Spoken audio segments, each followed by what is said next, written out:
አሰላሙ አለይኩም ወራህመቱላሂ ወበረካቱሁ እንደምን አላችሁ? እስቲ ይሄንን ቪዲዮ አንዲ አዳምጠን እንመለስ።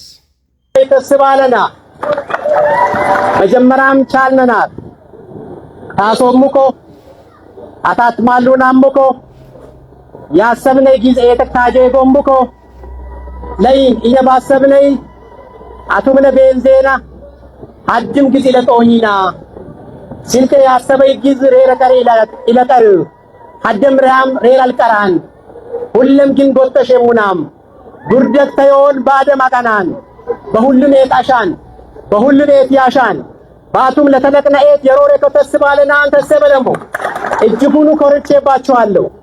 በእናንተ መወለድ ከእናንተ ጋር መስራት ሐሳባችንን ተቀብላችሁ መሬት የምታደርሱ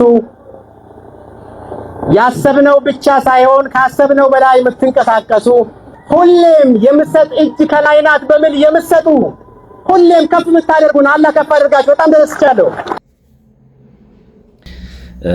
የተከበሩ የስልጤ ዞን አስተዳደር አቶ ዘይኔ ቢልካ የስልጤ ማህበረሰብ ጥሪያቸውን ተቀብሎ ለወራቤ ከተማ አስተዳደር የውስጥ ለውስጥ አስፋልት ግንባታ እያደረገ ያለውን አስተዋጽኦ በተመለከተ ከሁሉም ወረዳ ለወራቤ ከተማ የውስጥ ለውስጥ የአስፋልት ግንባታ የሚውል ሰንጋዎች ተሰብስበዋል። በዚህ መድረክ ላይ ተገኝተው ንግግር በሚያደርጉበት ጊዜ ያስተላለፉት መልእክት ለማህበረሰቡ ተገቢውን ክብር የሰጠ ንግግር ነበር።